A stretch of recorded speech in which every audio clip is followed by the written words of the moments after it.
I was fired at 8:12 in the morning, during a meeting shorter than a coffee machine's warm-up cycle. By 4:46 that afternoon, I submitted a resignation letter containing 0 threats.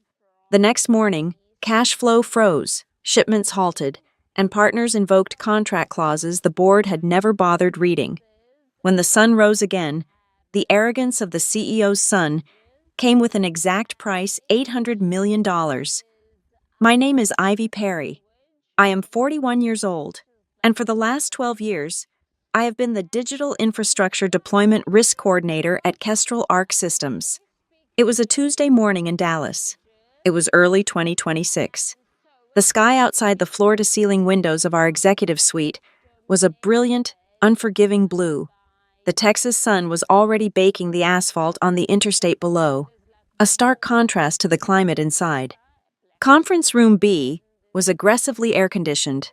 The temperature dialed down so low that the chill seeped through the fabric of my suit jacket.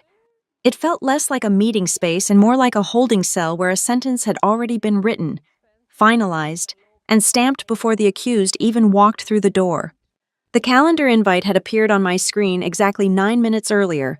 It had no agenda, no context, and no attached documents. It simply demanded my presence and listed 3 other attendees. In the high-stakes architecture of corporate infrastructure, a sudden, context-free summons from the executive suite is never an invitation to brainstorm. It is an ambush. You do not survive 12 years in risk mitigation without developing a finely tuned radar for disaster. As I gathered my leather portfolio and my silver pen, I knew exactly what was waiting for me. I just did not yet know the specific flavor of arrogance that would deliver the blow. I stepped into the room and took the lone empty chair opposite the door. Across the vast expanse of polished mahogany sat a tribunal of 3. In the center, presiding over the execution, was Gavin Whitmore. He was the acting chief executive officer, a heavy title he wore like a lightweight, custom-tailored suit purchased with a platinum card he did not have to pay off. His father, Roland, the actual founder and visionary of Kestrel, was in Tokyo finalizing a multi-year expansion deal spanning 2 continents. In his father's absence, Gavin had been handed the steering wheel of a multi-billion-dollar machine. He possessed a specific, highly dangerous breed of confidence. It was the unearned swagger of a man who had inherited a fortress and fundamentally believed he was the one who had quarried the stone and built the walls. Flanking the young prince were his enablers. To his left sat Mara Sloan, deputy head of legal. To his right was Blake Harlan, the vice president of strategic initiatives. Mara was intently studying the grain of the wood table, picking at a microscopic flaw near her fingernail as if the solution to our corporate liability was hidden in the varnish. Blake was staring at a completely blank legal pad, his jaw set in a rigid line of faux seriousness. He radiated the smug, untouchable aura of an executive who believed he was revolutionizing the entire digital infrastructure industry simply by highlighting rows in a spreadsheet and pressing the delete key. Neither Mara nor Blake met my eyes. Their silence in that room was not neutral. It was a heavy, calculated cowardice. They were not going to throw the stones, but they were perfectly willing to stand by and watch the execution, hoping the blood would not splatter onto their pristine white collars. Their refusal to speak was infinitely more brutal than any direct insult Gavin could have hurled at me. Gavin, however, did not waste time with corporate pleasantries or false empathy.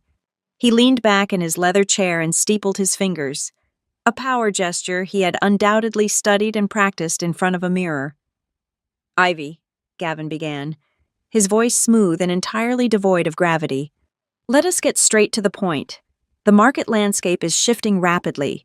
Kestrel needs to be younger, we need to be faster, and most importantly, we need to be cheaper. We are carrying far too much legacy weight across our operational divisions." I did not blink. I kept my breathing even and my posture straight. Legacy weight. That was the sterile, sanitized corporate buzzword they were using to describe experience. I managed the deployment risk for billion-dollar hyperscale data centers. My job was to ensure that when we laid thousands of miles of fiber optic cable across 3 states and powered up server farms that consumed more electricity than small industrial cities, the insurance underwriters, the Tier 1 banks, and the tax partners did not panic and freeze our operational capital. I was the failsafe. Your department, Gavin continued, waving a hand dismissively in the air between us, is a bottleneck. We have evaluated the entire operational flow with Blake's team, and frankly, the risk coordination tier is a cumbersome middle layer. It is redundant. We are migrating all of those checks and balances into the new automated process software rolling out next month. We need agility. Ivy, we do not need expensive bureaucracy. I looked at Blake. He offered a tight, artificial nod, clearly proud of his strategic vision.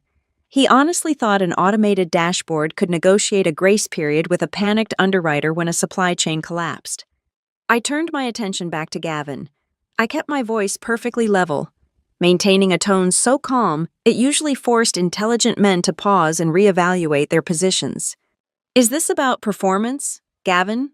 I asked, looking directly into his eyes.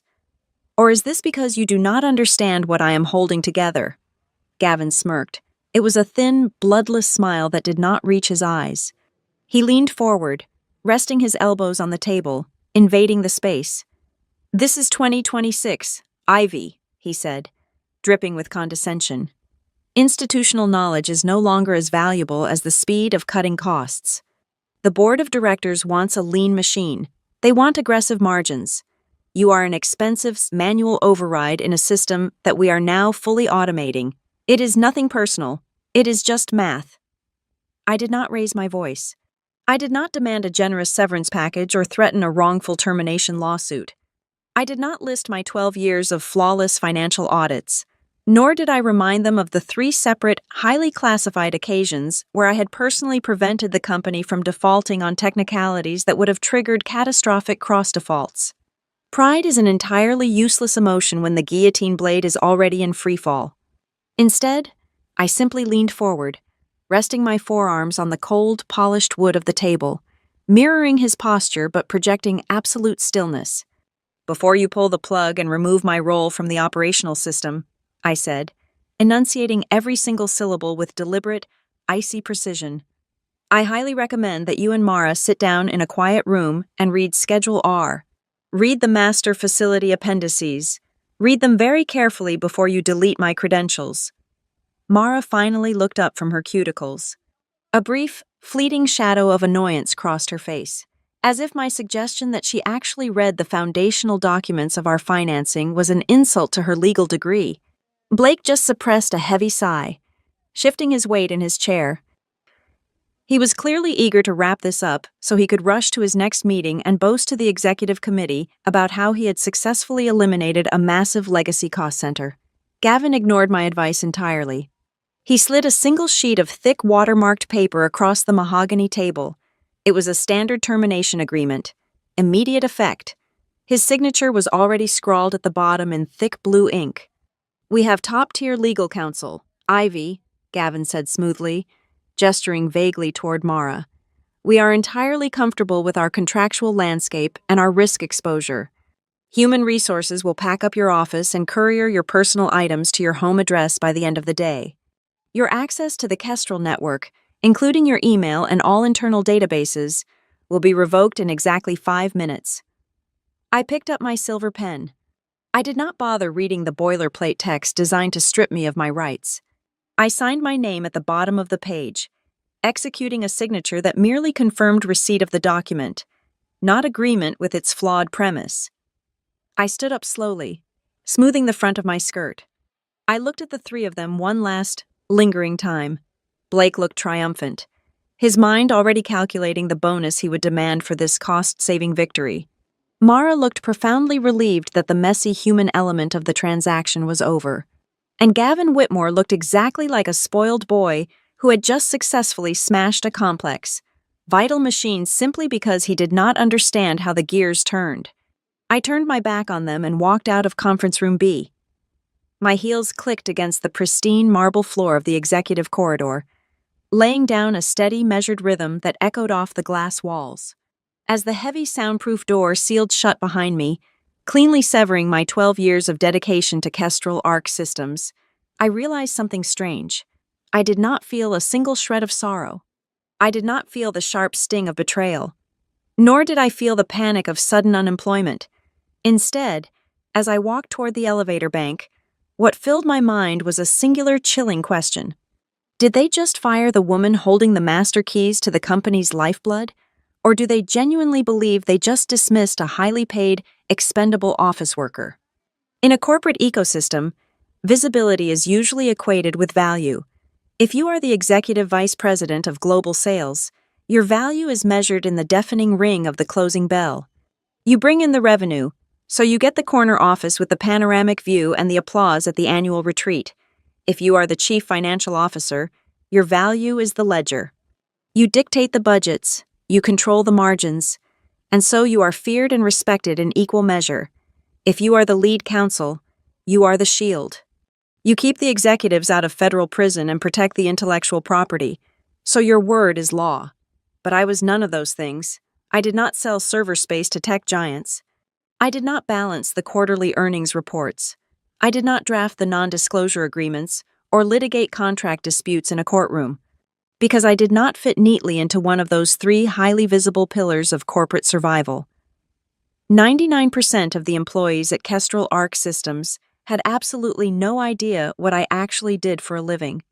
To the junior analysts, the marketing team, and even the middle managers in operations, I was just a quiet woman with an impeccably organized office who occasionally asked very pointed, deeply uncomfortable questions about supply chain logistics. To understand why my invisible job was the only thing keeping the lights on, you have to rewind to a disaster that Kestrel suffered a decade ago. It was a dark period the old guard referred to quietly as the Denver collapse. Back then, Kestrel was trying to build its first mega campus in Colorado. The regional project manager, desperate to secure his end-of-year performance bonus, falsified a progress report regarding the installation of the primary industrial cooling systems. He claimed the chillers were fully operational and tied to the grid when they were, in fact, still sitting in shipping containers in a rail yard in Chicago. It was a small lie, designed to buy a mere 14 days of breathing room, but in the world of hyperscale digital infrastructure, small lies are detonators. The syndicate of investment banks funding the build discovered the discrepancy during a routine site audit. The reaction was instantaneous and brutal. They did not just freeze the funding for the cooling systems, they triggered a cross-default clause. Overnight, all construction halted. The contractors walked off the site. The company stock plummeted 40% in 48 hours. Kestrel was mere days away from filing for bankruptcy protection, completely paralyzed by a total evaporation of institutional trust. We survived the Denver collapse, barely, but the trauma permanently altered our relationship with the entities that held our leash. The banks, the massive insurance conglomerates, the tax equity partners, and the anchor tenants demanded a blood oath. They refused to ever again trust the unverified word of a Kestrel executive whose personal wealth was tied to the company's stock price. They demanded a structural guarantee. They demanded a neutral arbiter. That is when I was brought in to build the contractual trust architecture. It was a painstaking, miserable process of negotiating with deeply paranoid financiers and risk-averse underwriters. I designed a system where Kestrel surrendered a specific margin of its own autonomy in exchange for access to billions of dollars in capital. As part of that architecture, I was legally designated as the named completion certifier and the transition risk officer. That word named is the crucial part of the equation.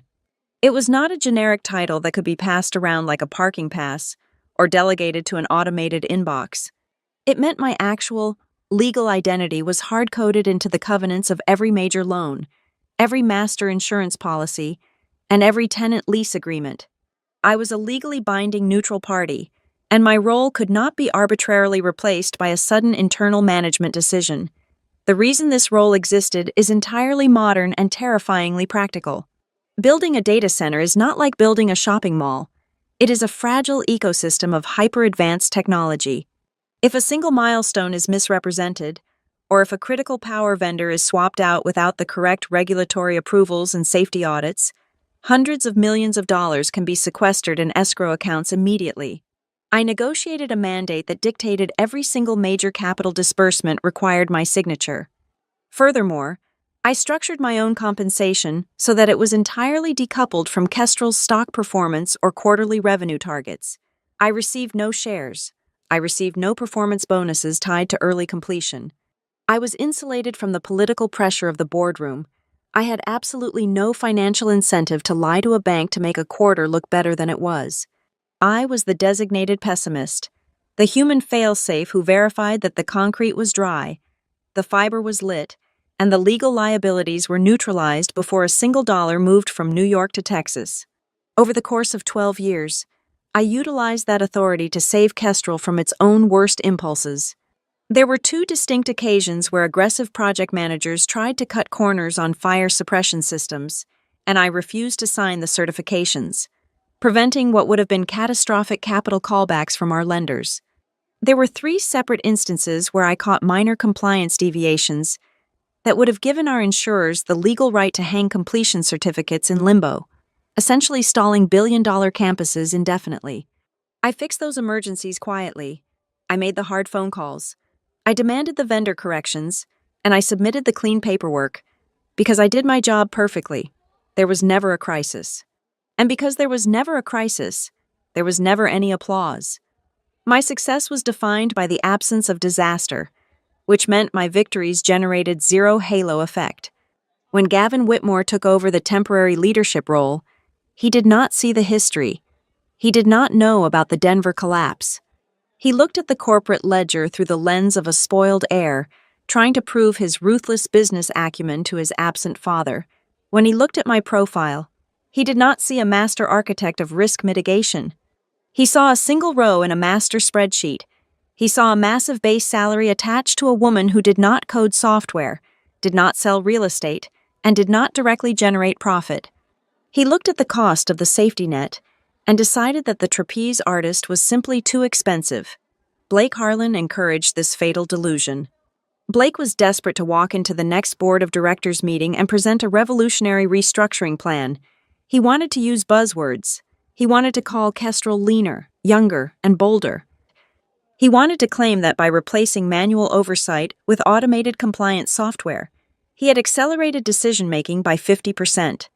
Blake believed that removing friction was always a virtue, fundamentally failing to understand that sometimes friction is the only thing stopping the car from sliding off the edge of the cliff. Mara Sloan was perhaps the most professionally negligent of them all. As the deputy head of legal, it was her explicit duty to understand the company's obligations. But Mara was a creature of convenience. She read the executive summaries prepared by overworked junior associates. She reviewed the highly condensed slide decks. She never bothered to descend into the digital archives to read the actual binding appendices of our syndication agreements.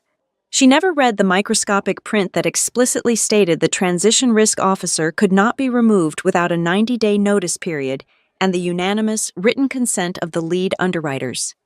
The fundamental difference between me and the three executives who fired me could be summarized in a very simple image. We were all standing on a massive, highly complex suspension bridge spanning a bottomless gorge. I was the engineer who spent every single day inspecting the tension of the steel cables, calculating the wind shear, and understanding exactly why the bridge remained suspended in the air. Gavin, Blake, and Mara simply drove their luxury cars across the asphalt every morning. Because the bridge had never fallen while they were driving on it, they looked at the massive steel supports, decided they were an eyesore, and concluded it was perfectly safe to dismantle them. They simply saw the bridge standing there, robust and seemingly invincible. They did not understand that the entire structure was a deliberate, continuous act of defiance against gravity, and they had just fired the only person who knew how the physics worked. I did not need a hidden microphone planted inside Conference Room B to know exactly what transpired the minute the heavy oak door clicked shut behind me. In the modern corporate world, the immediate aftermath of a high-profile executive execution is always a highly predictable sequence of mutual back-patting and aggressive, poorly considered forward motion. Gavin Whitmore did not pause for a moment of quiet reflection. He did not take a single breath to consider the structural load-bearing walls he had just knocked down. Instead, he immediately convened a secondary, impromptu alignment session. I know this with absolute certainty because the metadata on the digital calendar invites generated shortly afterward left a very clear, highly incriminating forensic trail. Gavin treated my departure not as a delicate structural shift, but as the triumphant slaying of a mythological dragon. He undoubtedly poured himself a glass of expensive sparkling water, leaning back in his ergonomic chair, entirely satisfied with his own manufactured ruthlessness. Blake Harlan, riding the intoxicating high of the moment, immediately seized the opportunity to escalate the severity of the action. Blake was a man obsessed with optics, and he knew that half measures did not secure board promotions or land you on the cover of business magazines. Standard operating procedure for a role as deeply embedded and highly sensitive as mine mandated a mandatory 30-day handover period. It was a basic safety protocol, a buffer zone designed to ensure continuity of operations and to prevent catastrophic systemic shocks to our ongoing construction projects, but Blake argued vehemently against it. If we keep her around for a month, it completely dilutes the message, Blake insisted, his voice echoing in the sterile, aggressively air-conditioned room. The board of directors wants to see a decisive pivot.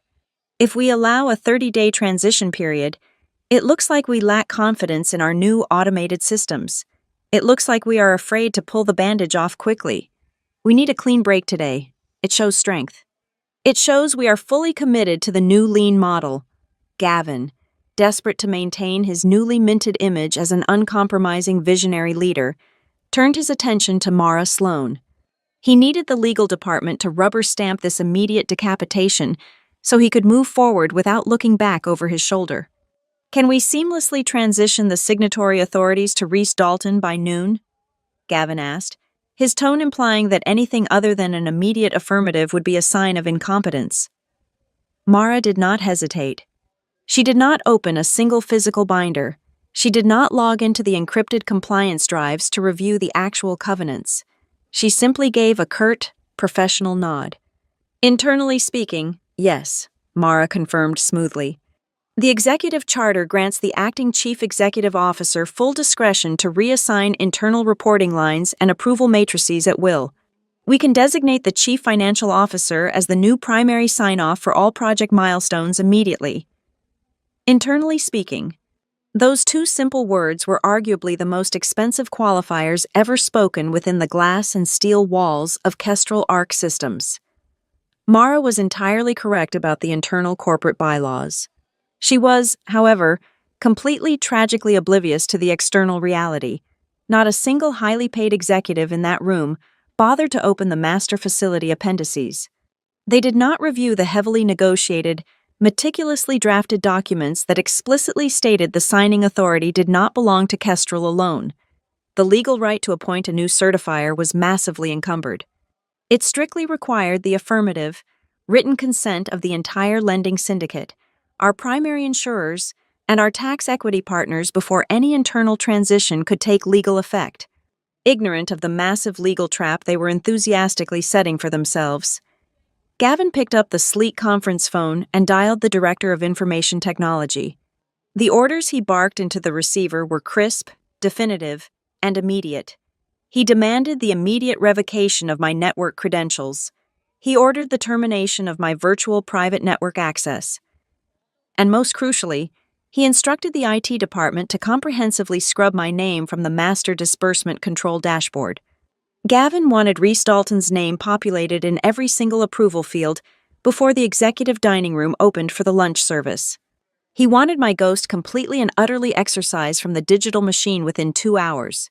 While Gavin was busy erasing my digital footprint from the company servers, I was sitting in the back of a black luxury car heading toward my apartment, watching the screen of my corporate phone suddenly go black as it wiped itself back to factory settings. A moment later, my personal mobile phone buzzed in my purse. It was an email from the Vice President of Human Resources, containing a hastily drafted document titled Transition Consulting Addendum. The sheer audacity of the document was genuinely breathtaking.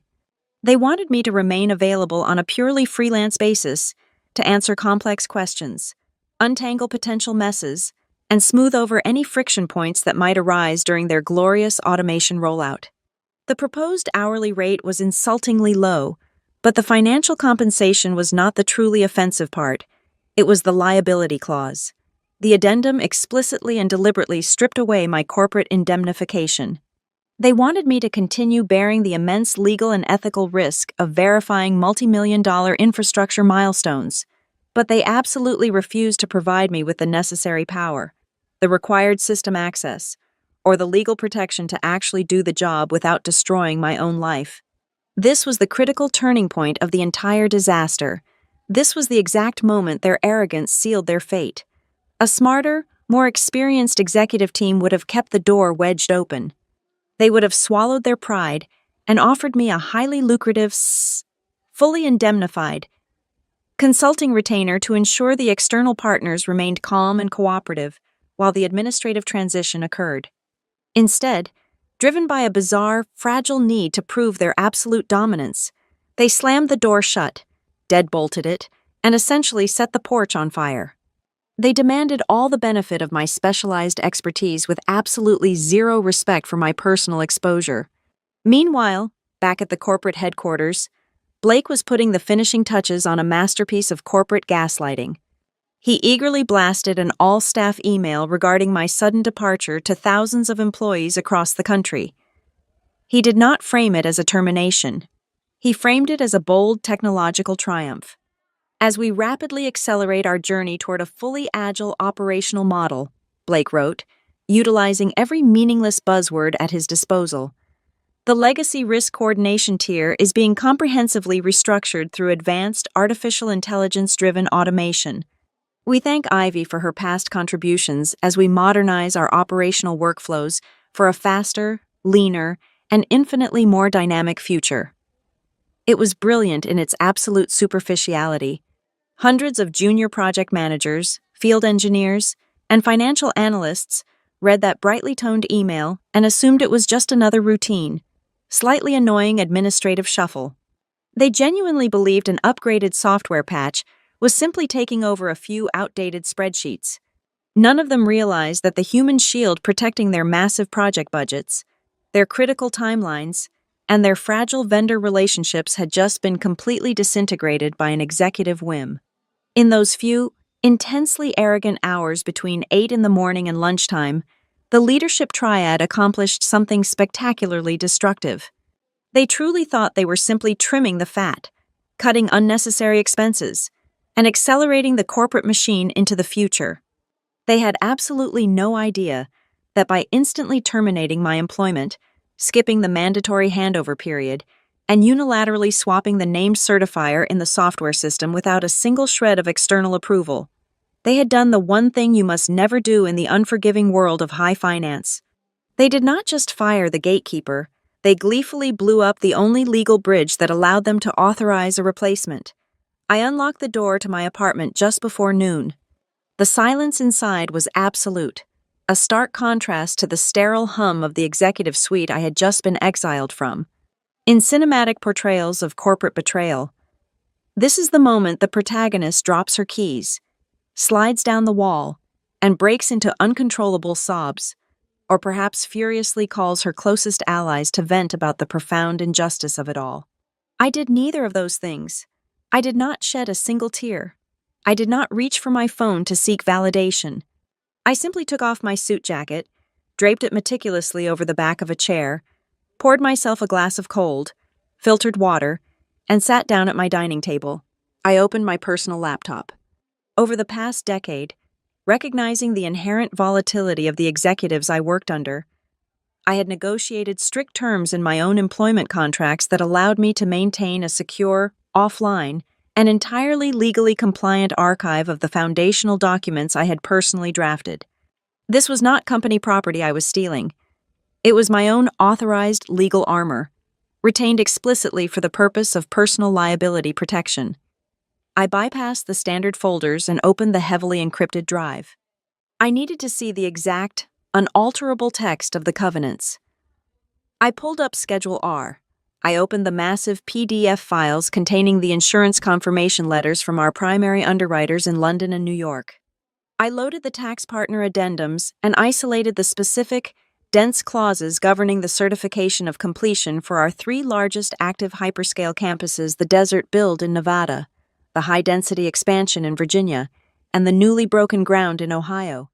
I did not read through the suffocating, microscopic legal prose to discover something new. I read it to confirm the exact dimensions of the trap Kestrel's leadership had just enthusiastically stepped into. The legal language was cold, unforgiving, and utterly precise. Every single paragraph reinforced the reality I already knew. The mechanism was brutally simple, designed specifically to prevent the exact kind of reckless executive meddling Gavin had just executed. The covenants clearly stated that if the named certifier was removed from their role without the explicit prior written authorization of the entire syndication chain, and without executing the mandatory transition overlap period, every single open disbursement package across the entire portfolio immediately lost its reliance validity. In the practical, physical world of infrastructure construction, a loss of reliance validity meant the banks were no longer legally bound to wire the money. It meant the insurance companies could void their coverage of active construction zones. It meant the entire financial ecosystem that fed the concrete trucks and the fiber optic crews would instantly freeze. I opened my personal email client. I needed to give them one final, undeniable chance to recognize the detonator they were holding. I drafted a very short, perfectly polite message to Mara Sloan. "Mara," I wrote, my fingers moving steadily across the keyboard. "Before my system access is permanently revoked and my credentials are deleted, can you please confirm if the company has received the required external syndication approvals to replace my role as the named certifier?" I hit send and waited, watching the digital clock on my screen tick forward. It took exactly 14 minutes for her to reply. I opened the message and stared at the screen, clinically analyzing the precise wording she had chosen. "All required corporate steps have been completed," Mara wrote. "Thank you for your cooperation." It was a masterpiece of ignorant hubris. It was the kind of answer a junior lawyer gives when they are trying to sound authoritative while completely missing the fundamental premise of the question. She was answering a question about internal human resources policy and executive charter bylaws, completely, fatally blind to the fact that I was asking about external financial survival. Her statement was internally accurate and externally, catastrophically false. She had just documented, in writing, that Kestrel was proceeding with a material change to the financing structure without consulting the entities providing the financing. As I closed the email, my phone vibrated intensely against the wood of the table. It was another frantic, aggressively cheerful message from the Human Resources Department, following up on the transition consulting addendum they had sent to my personal inbox earlier that morning. They were pushing hard, demanding a signed copy before the close of business. The recruiter used soft, manipulative language, talking about preserving my legacy at Kestrel and urging me to help the company transition smoothly over the next few weeks. I felt a cold, profound wave of disgust. I read the addendum again, tracing the specific lines where they actively stripped away my corporate indemnification. They were asking me to absorb the immense ethical and legal liability of certifying multi-million-dollar infrastructure milestones on a freelance basis. They wanted me to take on all the risk without the network access to actually verify the engineering data, without the legal protection to shield my personal assets from a lawsuit, and without the internal authority to reject fraudulent claims made by project managers desperate to meet Gavin's new, accelerated deadlines. They essentially wanted me to be a human shield for a system I no longer had any power to control. I did not reply to the human resources representative. I simply deleted the message thread.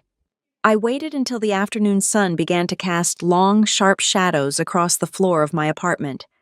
I wanted the business day to be entirely complete. I wanted all their internal transition memos to be sent, all their self-congratulatory meetings to be concluded, and all their automated system reassignments to be fully locked in. At exactly 4:46 in the afternoon, I opened a new, blank document on my laptop. I did not write a manifesto. I did not outline their strategic mistakes, defend my 12 years of flawless service, or predict their imminent financial downfall. I drafted a formal, legally binding notice of resignation. I was not resigning from my employment. Gavin and Blake had already terminated that. I was formally resigning from every single appointed, statutory, and neutral party role I held across the entire network of external contracts, effective immediately. I meticulously listed the specific legal titles. I resigned as the named completion certifier. I resigned as the transition risk officer. I resigned as the designated independent liaison for the tax equity syndicate. I cited the specific clauses in Schedule R that allowed me to unilaterally withdraw my name from the covenants if my capacity to perform the duties was materially impeded by the sponsor company. By firing me and locking me out of the systems, Kestrel had legally impeded me. I signed the document digitally, utilizing the encrypted signature key recognized by our banking partners. I attached the single-page document to an email addressed directly to the board of directors, the legal department, and the executive suite. I read the email one last time before pressing send. There was not a single thread in the text. There was no bitterness, no anger, no desperate plea for them to reconsider. The language was as dry, sterile, and emotionless as the poured concrete foundations of the data centers I had spent over a decade protecting.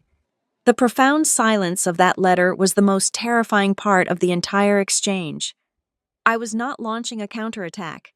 I was not plotting a complex scheme of sabotage or seeking petty revenge. I was simply and cleanly removing myself from the equation.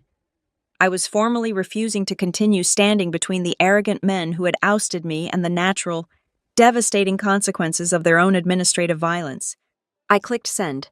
The progress bar flashed for a fraction of a second, and the outbox emptied. I closed the laptop, stood up, and walked over to the large window overlooking the city. I watched the evening traffic begin to build on the highway below. A river of red and white lights flowing smoothly because the infrastructure holding it up was sound. I felt incredibly light. I had done absolutely nothing to damage Kestrel Arc systems today. All I had done, precisely at 4:46 in the afternoon, was quietly unbuckle their seatbelt.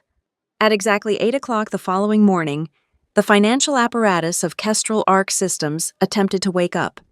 In the Dallas headquarters, a senior treasury analyst logged into the master disbursement portal to execute a routine wire transfer.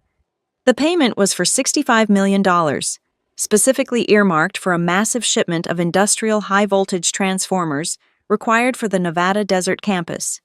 The analyst checked the appropriate boxes, verified the routing numbers against the invoices, and clicked Submit.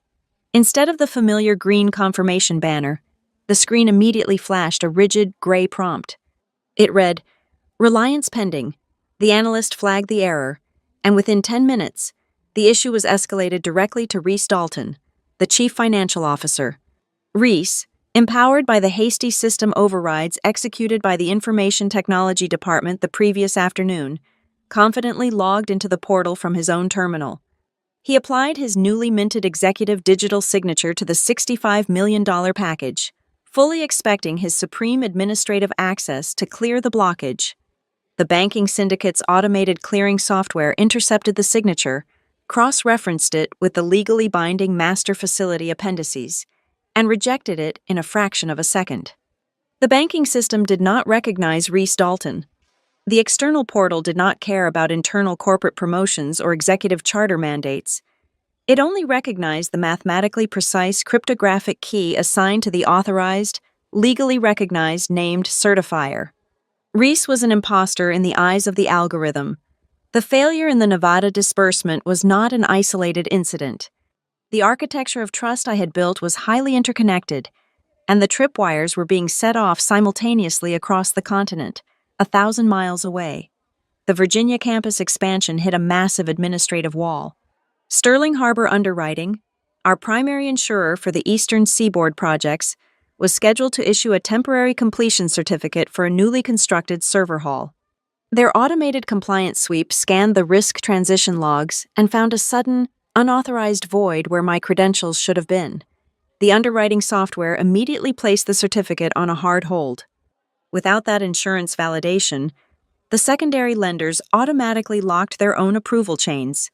The Virginia campus, previously running perfectly on schedule, ground to an administrative halt in less than 4 minutes. The contagion spread rapidly from finance to operations. The engineering division received an urgent red-flagged communication from the regional power utility partner in Nevada. A massive test energization sequence, a highly dangerous and meticulously planned event designed to push high-voltage current through the newly installed substations, was scheduled for that afternoon. The utility company formally paused the schedule. Their liaison sent a stark message stating that the progress confirmation package lacked a legally valid signature from the designated risk officer. They flatly refused to flip the switch and risk a catastrophic electrical grid failure without the exact, contractually mandated liability clearance. By 9:30 in the morning, the physical supply chain began to snap. A crucial supplier of industrial lithium-ion battery storage units, based in the Midwest, placed a hard block on a massive outbound shipping order. The logistics coordinator for Kestrel called them, demanding to know why the freight trains were not leaving the rail yard. The supplier's response was entirely devoid of emotion or corporate courtesy. They operated strictly on escrow release protocols. They would only release the physical batteries when the multi-million-dollar escrow payment package was confirmed by the named individual in the contract or a legally recognized syndicate-approved successor. Until that specific digital handshake occurred, the batteries were staying exactly where they were. At 10:15, my personal cell phone rang. The caller identification displayed Reese Dalton's name. I let it ring 3 times, listening to the vibration against my kitchen counter before sliding my finger across the glass. "Ivy," Reese said. His voice was a volatile mixture of forced executive politeness and escalating panic. "Good morning. I hope I am not interrupting anything." "You are not, Reese," I replied evenly. "What can I do for you?" "We are running into a slight technical hiccup on the disbursement dashboards," he said, trying to laugh it off, though the sound was tight and intensely anxious. "The syndication portal is throwing up some weird reliance errors on the Nevada transformers and the Virginia certificates. Information technology thinks it is a residual caching issue from yesterday's migration. But I figured you might know a temporary workaround, a backdoor code, perhaps, just to push these specific wires through while we clean up the back end." I poured a cup of black coffee, keeping my breathing steady. I kept my voice perfectly calm and completely devoid of any vindictiveness. "There is no backdoor code. Reese," I said clearly, "the system is not experiencing a technical hiccup, it is not glitching, and it is not a caching issue. The system is doing exactly what it was designed to do. You are attempting to alter the chain of custody and release tens of millions of dollars without the contractual authority to do so. The banks and the insurers are simply rejecting an unauthorized signature." "But Gavin authorized my signature yesterday," Reese protested, the panic finally bleeding completely through his polished facade. "Gavin authorized you on Kestrel's internal network," I corrected him. "He does not own the banks. I strongly suggest you tell him that." I ended the call and placed the phone face down on the marble counter. Back in the executive suite, Reese hurried into the conference room to deliver the news. Gavin Whitmore was sitting at the head of the table, casually reviewing marketing materials for a new corporate rebranding initiative. When Reese explained that the physical supply chain was freezing and the banks were rejecting his signature, Gavin aggressively waved his hand, swatting the crisis away like a minor, irritating insect. "It is just a friction point," Gavin declared confidently, his arrogance still entirely blinding him to the reality of the situation. "It is a consequence of moving too fast for the legacy software to keep up. Get the lead developers on a conference call with the banking IT department immediately. Tell them we have updated our internal roster and they need to whitelist your credentials. This is an administrative oversight. We will have it completely cleaned up in a few hours." But it did not clear up in a few hours. The delays did not resolve. They multiplied exponentially. A single rejected wire transfer for transformers metastasized into 3 entirely stalled megaprojects. The red alerts bled from the Treasury dashboard into procurement, then into engineering, and finally into the legal department's compliance monitors. Across the sprawling, open-plan offices in Dallas, the aggressive, triumphant energy from the previous afternoon completely evaporated. Junior managers began standing up from their desks, looking over the frosted glass partitions at their colleagues with expressions of deep, unsettling uncertainty. The swagger was gone, replaced by a creeping, cold dread. The realization began to dawn on the operational floor that the executives had not actually upgraded the system. They had accidentally unplugged the life support. This was the terrifying beauty of the architecture I had built. Kestrel Arc Systems was not under attack by a malicious external force. There were no aggressive short sellers coordinating a media campaign to tank the stock. There were no hostile corporate raiders attempting a hostile takeover. There were no federal regulators bursting through the doors with subpoenas. And there were absolutely no hackers compromising the mainframe. The company was simply and entirely paralyzing itself. It was being strangled by the very contracts it had signed to guarantee its own survival. Kestrel had not been breached. It had simply and effectively been deemed untrustworthy by its own financial DNA. And as the morning dragged toward noon, the digital lights across the company's entire operational stage continued to shut down, one by one, leaving them completely in the dark. It was exactly 1 o'clock in the afternoon when the first major external domino fell. This time, the blow did not come from a banking syndicate or an insurance underwriter, but from our most crucial revenue source. Northlake Compute was the anchor tenant for our primary fully operational facility. They were a titan in the artificial intelligence sector, and they were scheduled to wire a massive, non-refundable deposit by the end of the business day to secure their Phase 2 expansion into a newly built wing. Instead of a wire transfer confirmation, Kestrel received a highly formal, exceptionally polite email from Northlake's general counsel. They were officially pausing the deposit indefinitely. The legal phrasing in their notice was brief and surgical. They stated that the completion status of the master campus was no longer considered clean, because my name and my verified credentials had been stripped from the continuous certification registry. Northlake's automated vendor risk assessment algorithms had instantly flagged the entire Kestrel facility as out of compliance. They were preparing to install hardware worth far more than the building itself, and they absolutely refused to place that equipment into an environment that lacked independent, legally binding safety and power verification. Less than an hour later, a second critical artery was severed. The Kestrel Tax Department received a certified digital letter from Juniper Atlas Tax Partners. They were the financial entity responsible for purchasing our massive renewable energy tax credits, a complex transaction that the Kestrel Executive Board relied on entirely to balance the quarterly balance sheets and show a profit to the public markets. The letter from Juniper Atlas did not scream about a breach of contract, nor did it contain any aggressive language. It simply noted, with cold professionalism, that due to a material change in the independent oversight structure of the company, they were exercising their contractual right to initiate a repricing review. Specifically, they noted that the original named certifier had left the role without a legally pre-approved successor in place. In the high-stakes world of corporate tax equity, a repricing review was not a negotiation. It was a polite, heavily lawyered euphemism for slashing the value of the entire credit transfer agreement by at least 30% to account for the sudden surge in unverified risk. Then came the infrastructure fund. Redcliffe Pension Alliance was the primary capital engine driving the massive, multi-year new build in Ohio. They managed the retirement funds for hundreds of thousands of municipal workers across the country, which meant their risk tolerance was absolutely zero. They did not even bother sending an email to Gavin Whitmore. Their lead external counsel contacted Mara Sloan directly. In a remarkably quiet, steady voice, the lawyer informed our legal department that Redcliffe was temporarily suspending the next scheduled capital tranche, which was due to be released on Friday. Their justification was utterly bulletproof. They cited their explicit right to review and freeze all funding if the disbursement dossier lost its continuity of certification. The continuity had been broken, and therefore, the vault was slammed shut until a full, independent, third-party audit could be conducted. This is how true corporate catastrophes unfold.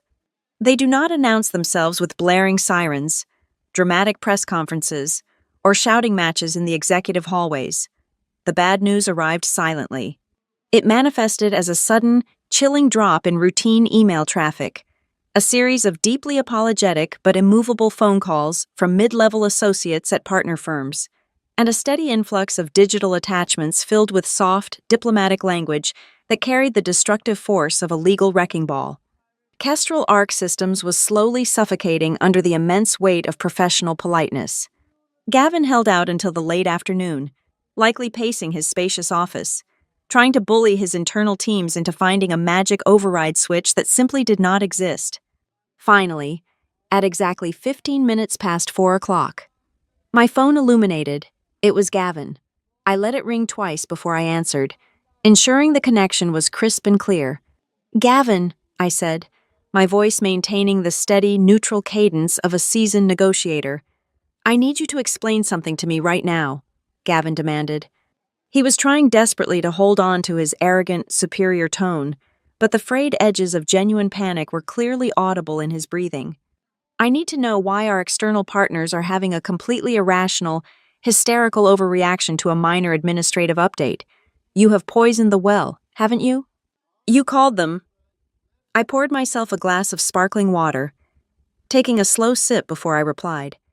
I have not spoken to a single external partner since you escorted me out of the building. Gavin, I answered calmly. They are not overreacting. They are simply following the exact terms of the covenants you inherited, but apparently never bothered to read. Those institutions did not invest hundreds of millions of dollars based on your charming personality or your verbal promise that the buildings would be finished on time. They bought into a highly regulated, tightly controlled process. That process was locked, secured by the name of a specific, neutral party who is held personally liable for the truth of the engineering data.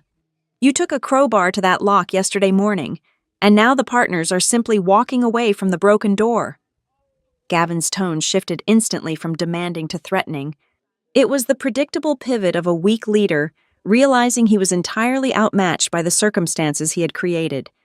Listen to me very carefully, Gavin hissed into the receiver, dropping the pretense of executive composure.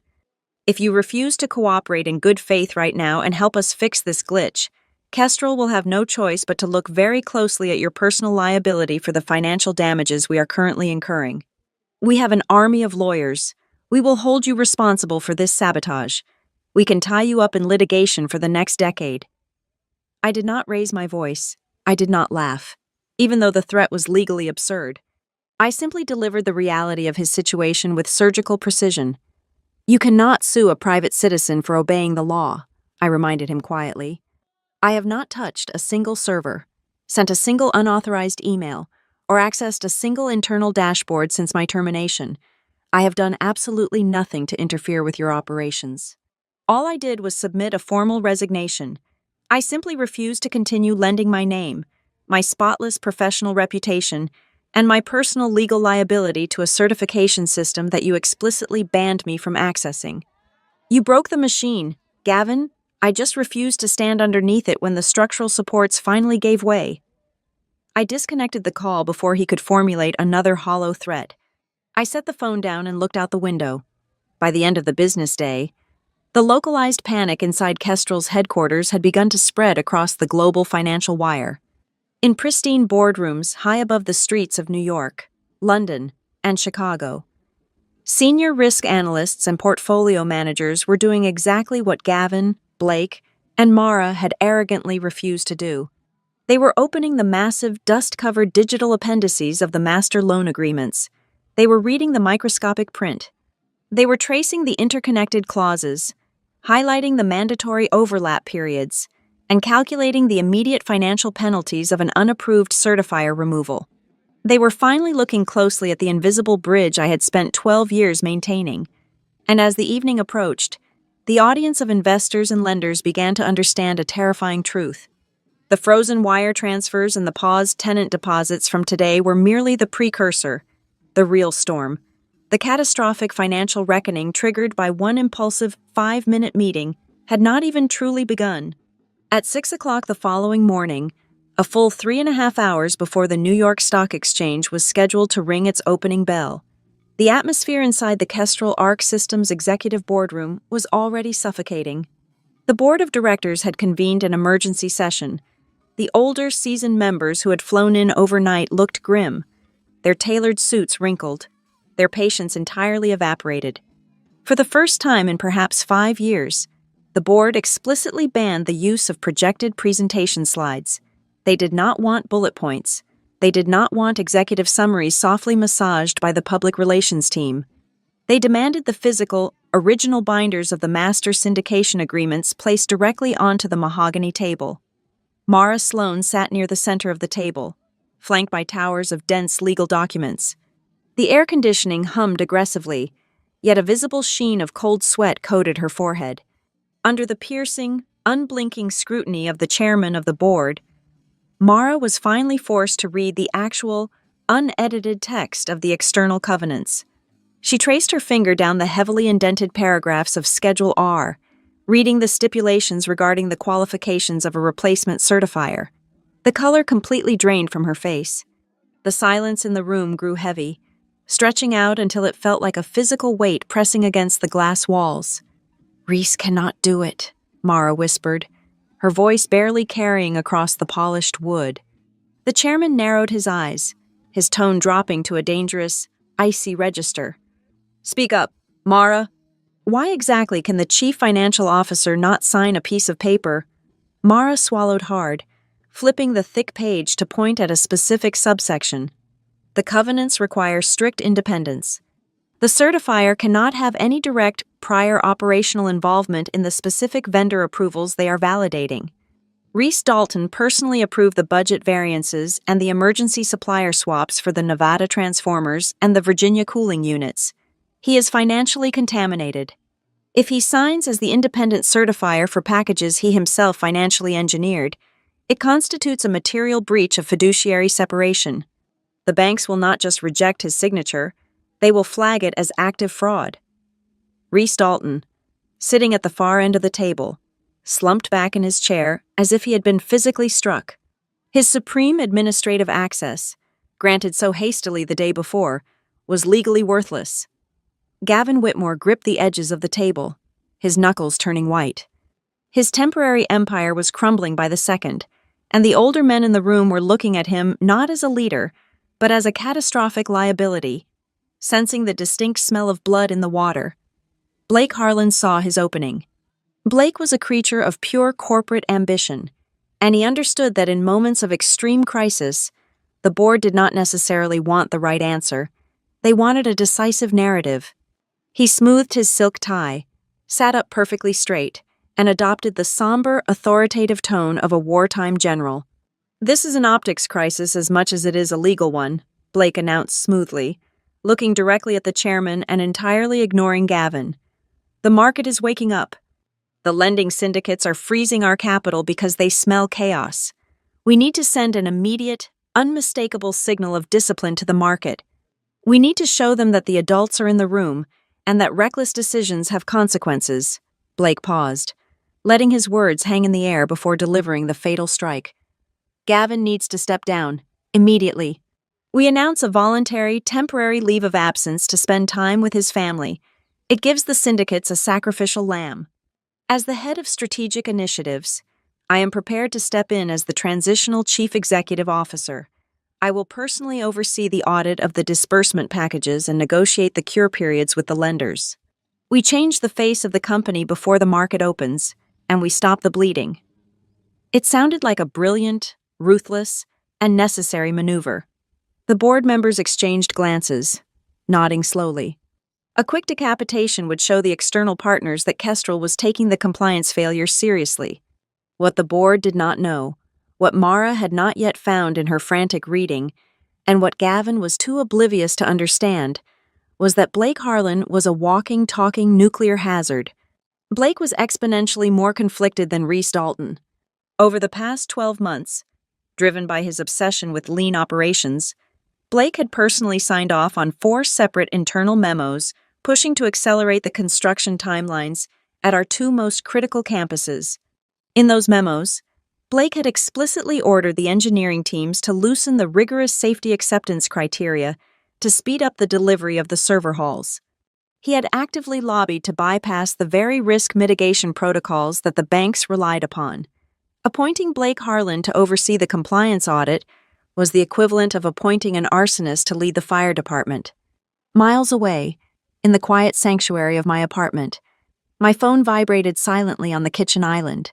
The sun was just beginning to rise, casting long, pale streaks of light across the floor. I picked up the device. It was an encrypted text message from a former colleague, a senior compliance analyst who was currently sitting in the back row of the boardroom. Taking the official minutes, the message was brief, urgent, and terrified. "They are pushing Gavin out. Blake is pitching himself as the interim CEO to calm the banks. They are going to vote in 10 minutes. I stared at the glowing screen. All I had to do was type a single sentence. I could tell them about Blake's acceleration memos. I could point them to the exact internal server directory where his signatures were permanently logged. I could warn them that putting Blake in charge would instantly transform a severe contractual freeze into an irreversible default. But I did not let my fingers touch the keyboard. I set the phone face down on the marble counter. If I intervened now, my warning would be immediately dismissed as the bitter, vindictive sabotage of a fired employee. Blake would twist my words, claiming I was trying to undermine the rescue effort out of pure spite. They were fundamentally arrogant people who only respected power and leverage. They would never believe a warning spoken by a woman they had deemed an unnecessary expense. The only thing that could pierce their armor of hubris was the cold, unfeeling text of a legal document wielded by a multi-billion-dollar institution.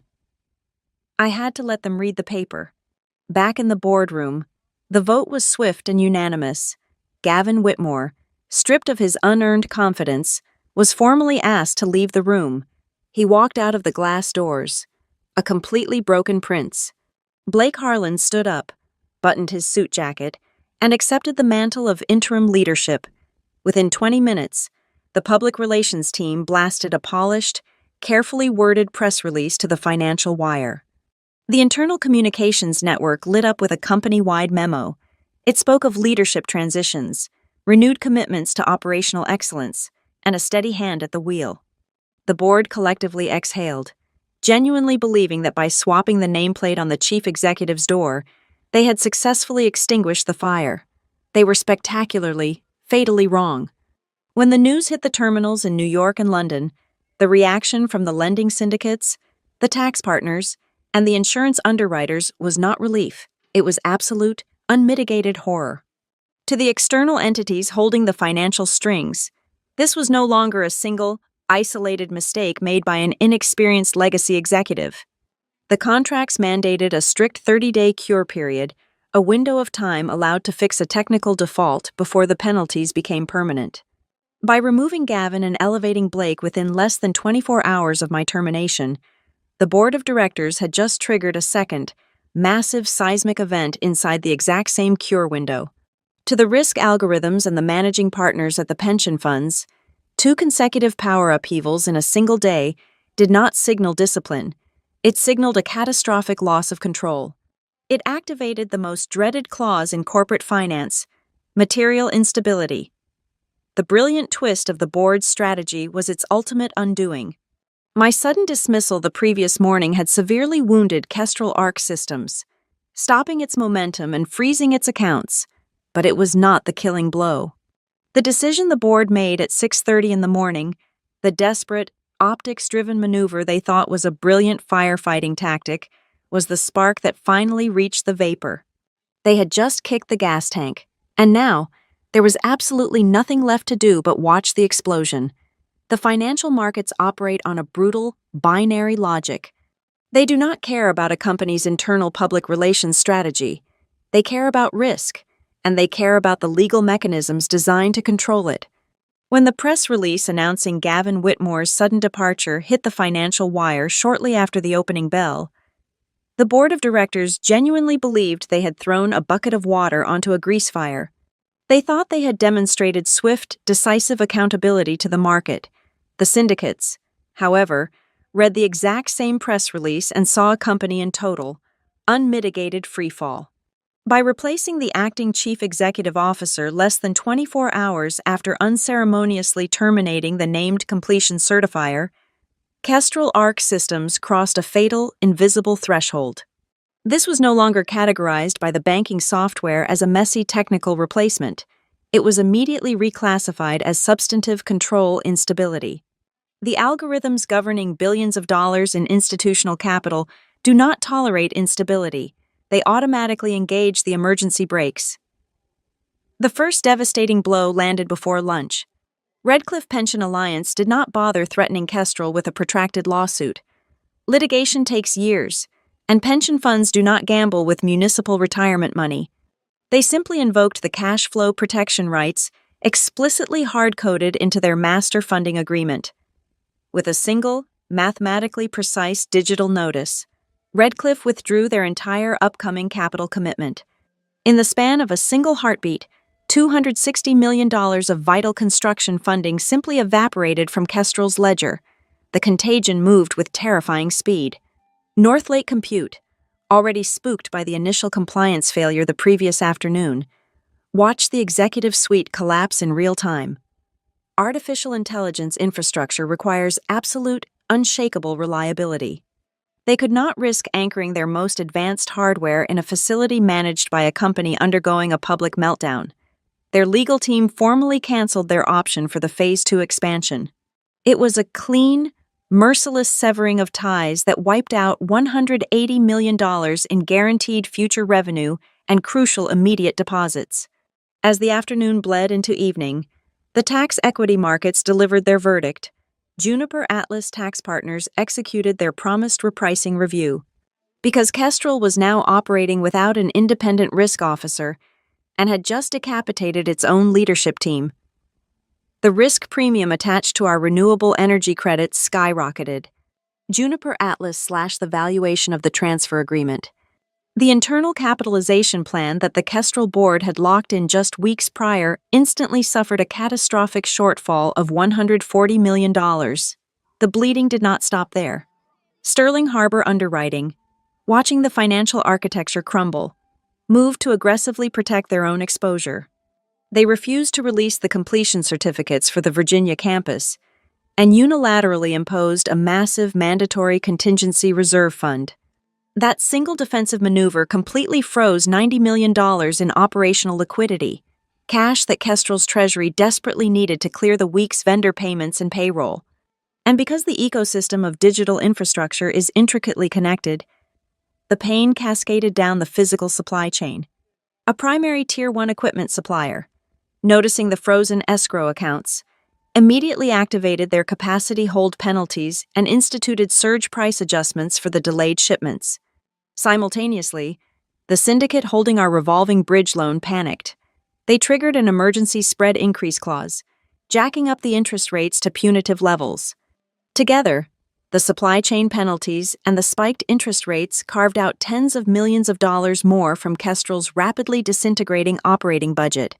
Inside the heavily air-conditioned boardroom in Dallas, the atmosphere had devolved into a silent, suffocating nightmare.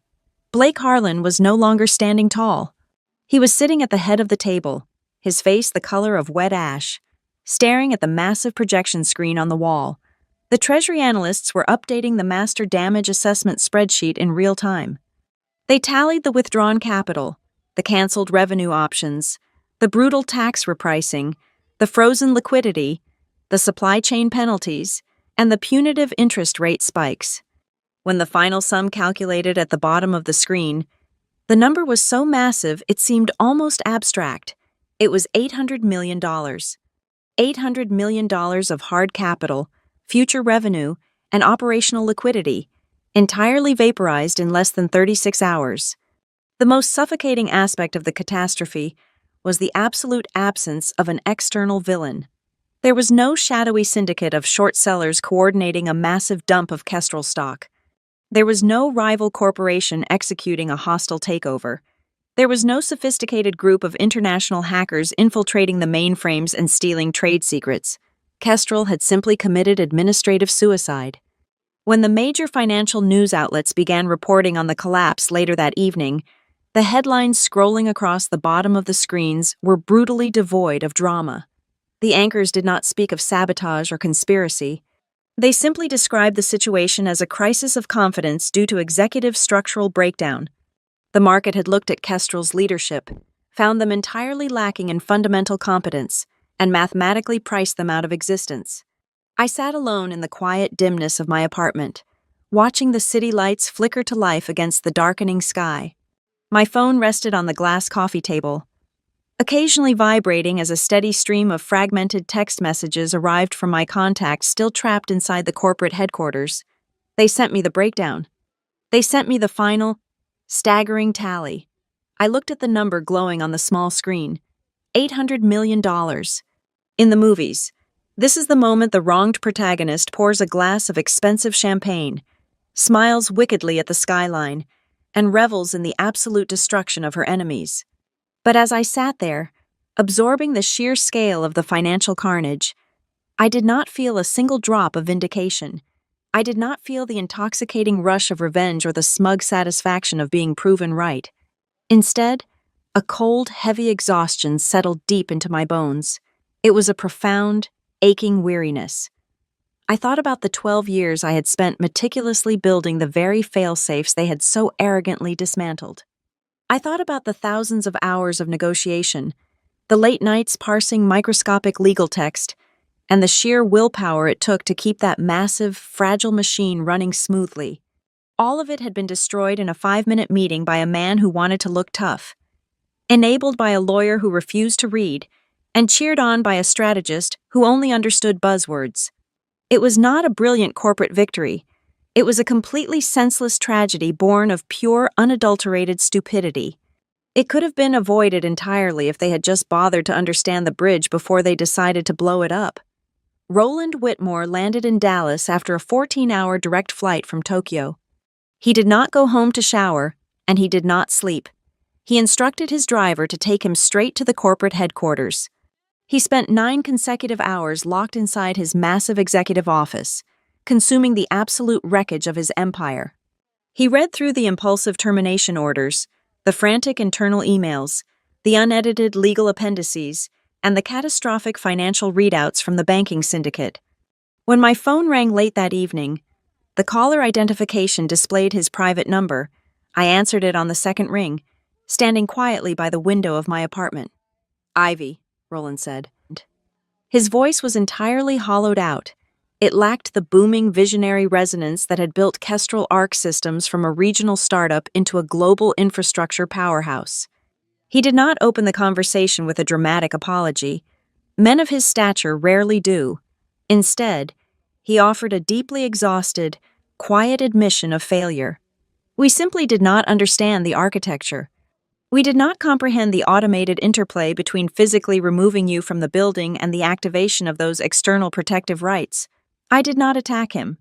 There was absolutely no joy in kicking a man who was already watching his life's work burn to the ground. I kept my tone perfectly level, devoid of any emotional triumph. I explicitly advised Gavin and Mara to read the exact documents governing those covenants before they revoked my system access, I replied. I did not build a trap, Roland. I built a highly sensitive alarm system. The contracts merely operated exactly as they were designed to operate when an unauthorized breach occurred. I know, Roland said heavily, his breath catching slightly in the receiver. I have read the transcripts. I have read the master agreements. I have read everything. By the next morning, the board of directors had commissioned an emergency internal investigation. The resulting report was a masterpiece of corporate self-preservation, drafted by outside counsel who were highly motivated to isolate the blame. The document reached a purely clinical, devastating conclusion. It laid out the sequence of events with forensic precision. Gavin Whitmore had impulsively fired the singular executive holding the critical certification mandate. Blake Harlan had aggressively lobbied to cut the mandatory handover period to project an image of decisive strength. Mara Sloan had negligently confirmed the scope of legal approval, confusing internal executive power with external syndication rights. Finally, the board of directors themselves had reacted to the initial crisis by executing a destructive secondary power shift that permanently shattered the required continuity of the cure period. The investigation proved that no single person had deliberately tried to destroy Kestrel. They had simply murdered the company through a compounding series of fiercely arrogant, aggressively uninformed decisions. A few hours after the report was circulated among the executive committee, I received another phone call. This time, it was not Roland. It was an independent director of the board, a man specifically chosen because he had no prior history with Gavin or Blake. He was deployed as a neutral negotiator, tasked with executing a desperate rescue mission. His pitch was polished, urgent, and incredibly lucrative. He formally offered to bring me back to Kestrel Arc Systems. He did not just offer my old job back. He offered a promotion to Executive Vice President of Global Risk. He offered a base salary exceeding $2 million, backed by a massive retention bonus and a seat on the primary steering committee. He spoke of broad new authorities, sweeping structural reforms, and a public relations campaign that would essentially frame me as the brilliant savior returning to guide the company through the storm. To the untrained ear, it sounded like the ultimate corporate victory. It sounded like the perfect, vindicating end to a revenge story. The people who had cast me out were now begging on their knees, offering me a crown and a vault full of money to return. But I did not survive 12 years in risk mitigation by listening to the glittering surface of an offer. I listened to the mechanics of the transaction. I asked the independent director a very specific series of questions regarding my first 48 hours back on the job.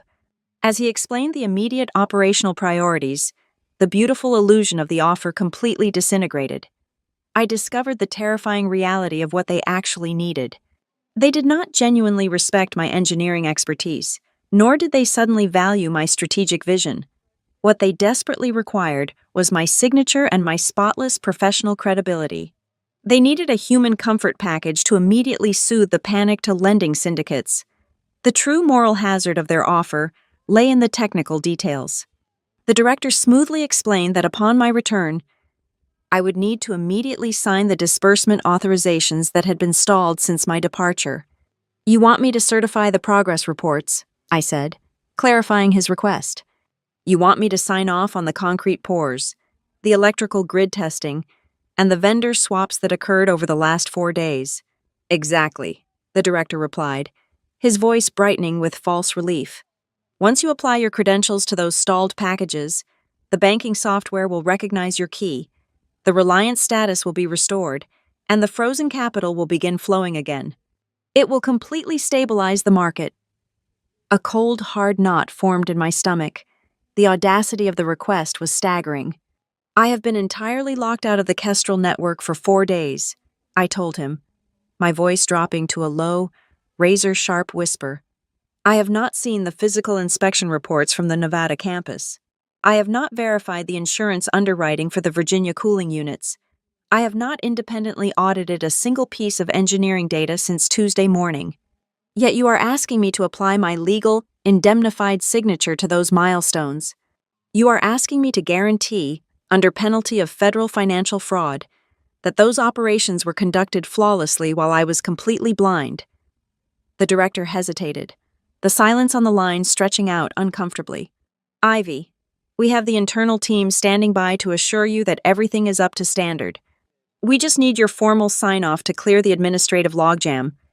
"You do not want my risk assessment," I stated, stripping away the polite corporate fiction. "You want my complicity. You want me to serve as a fresh coat of paint over a fractured foundation. If the new vendors Blake forced into the system fail next month, my name will be on the approval documents. I will be the one answering to the federal regulators, not Gavin, and not the board." This was the ultimate moral twist. If I accepted their millions of dollars and returned to Kestrel under those conditions, I would not be the triumphant victor. I would be validating their catastrophic mistakes. I would be actively helping carry out a cover-up meant to deceive the financial markets, willingly putting myself in serious legal jeopardy just to protect the fortunes of the men who had humiliated me. "I decline the offer," I said softly, the finality in my voice echoing in the quiet room. "I will not backdate a single certification, and I will not weaponize my reputation to shield this board from the consequences of their own incompetence. Do not contact me again." I terminated the connection before he could formulate a counter-argument. I placed the phone on the table, feeling a profound sense of clarity. I had just walked away from more money than I had ever been offered in my life. Yet I had never felt more secure. Less than an hour after I rejected the board's desperate plea, my phone illuminated with an incoming call from an unlisted international number. I answered it cautiously. The voice on the other end belonged to the managing partner of Redcliffe Pension Alliance, speaking on a conference line that also included the senior underwriters from Sterling Harbor. They were the apex predators of the financial ecosystem, the exact entities currently starving Kestrel of its lifeblood. They did not call to ask for a favor. They called to make a proposition. They recognized that the Kestrel Executive Board was entirely compromised and incapable of saving the physical assets. The syndicates were preparing to execute a hostile, distressed asset takeover to protect their billions of dollars in sunk costs. They were going to carve the company apart and salvage the operational campuses. "We are preparing a rescue strategy," Ms. Perry, the managing partner from Redcliffe, stated, his voice devoid of any warmth, purely transactional and intensely powerful. "We are going to restructure the debt and forcefully acquire the primary data centers. We will not be saving the current executive administration. We intend to burn the Kestrel leadership structure to the ground. But to execute this acquisition safely, we need a chief architect of risk who deeply understands the buried liabilities of these specific facilities." He paused, letting the weight of the moment settle before delivering the final strike. "We want to retain you as our lead strategic advisor for the hostile restructuring. We want you to help us legally dismantle them." The corporate death spiral is rarely a sudden crash. It is a slow, suffocating countdown measured in desperate phone calls and rapidly depleting accounts. Kestrel Arc Systems had officially entered the final 48 hours before their absolute liquidity deadline. This was the definitive point of no return. If the executive board could not unblock the frozen certification chain and magically restore the shattered trust of their institutional partners by the end of the week, the company would default on its bridge loans. A default meant surrendering to a forced, involuntary restructuring. They would lose their autonomy, their equity, and their unearned pride. With less than 24 hours remaining on the clock, the chairman of the board called me one last time. The polished, diplomatic tone from his previous attempts had completely evaporated. He sounded exactly like a man standing on the deck of a sinking ship, watching the final lifeboats row away into the dark. He was practically begging. He pleaded with me to return on an emergency, temporary basis, just long enough to apply my verified signature to a few critical documents so they could maintain a sliver of voting control during the impending bailout negotiations. "We will give you whatever you want," the chairman promised, his voice tight with exhaustion and fear. "Name your price. Just help us hold the line against the syndicates so we do not lose the entire company." I did not gloat. I did not raise my voice or remind him of the absolute disrespect I had endured in Conference Room B. I simply laid out my absolute, non-negotiable conditions. "My price is not financial," I told him, my voice projecting crystal clarity over the encrypted phone line. "If I step back into that ecosystem, Gavin, Blake, and Mara must be permanently stripped of all operational influence. They surrender their executive titles, and they vacate the premises today. The independent risk oversight protocols must be fully restored and permanently codified into the corporate charter. Furthermore, I will not blindly validate a single existing progress report. Every new certification will require a complete, ground-up reinspection by my designated teams. We do not paint over your mistakes. We dig them up and rebuild them." A heavy, agonizing silence fell over the line. It was the silence of a man weighing his own fragile ego against his ultimate survival. To accept my conditions meant the board would have to publicly and legally confess to their shareholders that the $800 million catastrophe was not an unforeseen market fluctuation. It was the direct, undeniable result of their own spectacular arrogance and profound incompetence. They hesitated. In the unforgiving arena of high finance, hesitation is fatal. They debated my terms behind closed doors, trying to find a clever loophole, a soft compromise, a way to save face while still saving their fortunes. They took far too long. While the Kestrel board deliberated, the clock struck 0, the liquidity deadline passed, and the trap slammed shut.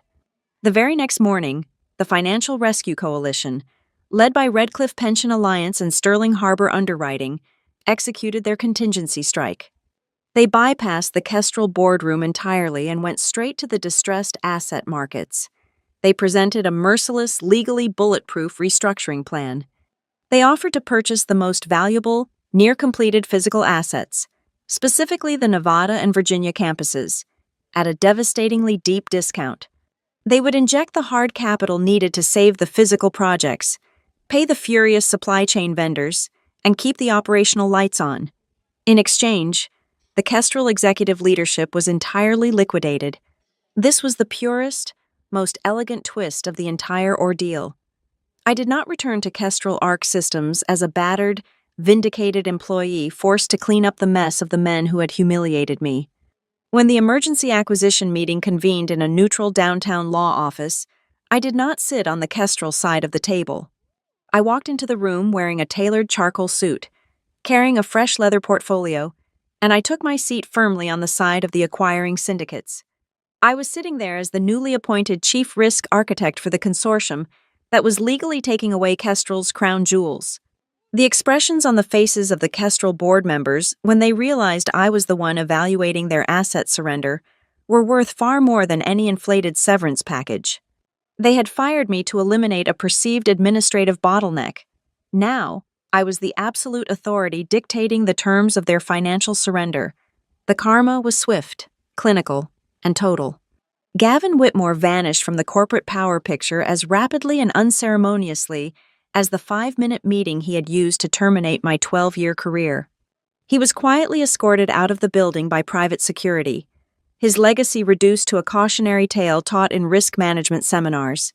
Blake Harlan, the man who had desperately tried to reinvent himself as the wartime savior, was explicitly barred from holding any transitional role in the new entity.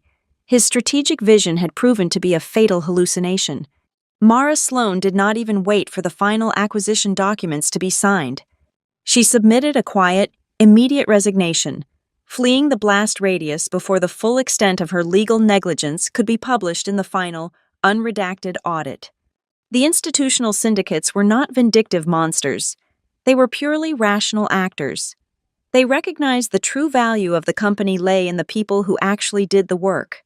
The brilliant junior engineers, the dedicated facility managers, and the exhausted treasury analysts who understood how to build and run the data centers were all retained by the new ownership consortium. They were given secure contracts and better resources. The only people who were systematically purged were the executives who had once confidently declared that deep institutional experience was simply too expensive to keep.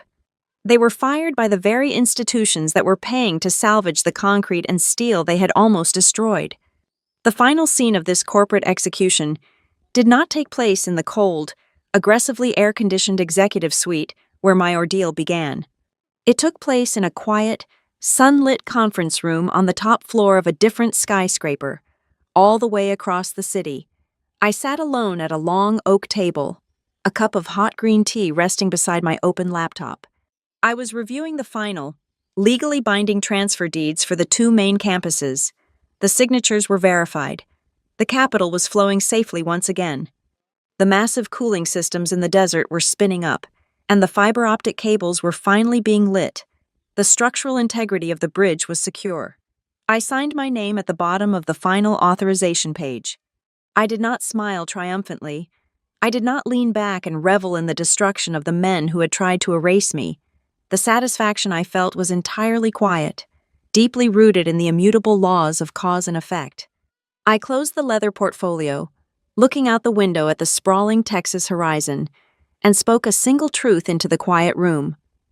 I never destroyed them. I simply stopped standing between them and the consequences. Thank you so much for listening to this story. Please let me know where you are listening from in the comments below so we can connect and share our thoughts. If you enjoyed this, please subscribe to the Boss Revenge Stories channel, like the video, and support us even more by hitting the hype button so this story can be heard by many more people.